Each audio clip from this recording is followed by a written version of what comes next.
Hey guys, in this video, I will show you how to download China app on your iPhone. It is quick and easy. Let's do this. Open up your App Store. Click on the profile button.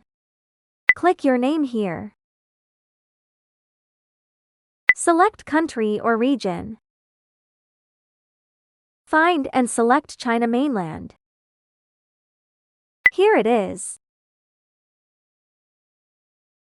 Please take note that you must cancel all active subscriptions before changing App Store regions. Once confirmed, click Continue. Click Agree. Select None.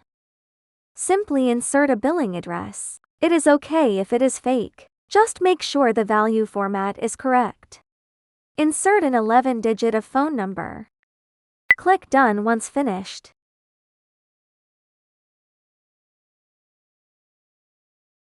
Done, we already switched to China Mainland successfully. Now, you can try to search those China app you would like to install on your iPhone. Hope this helped. If you found the video useful, please give it a like and subscribe to the channel. See you in the next one.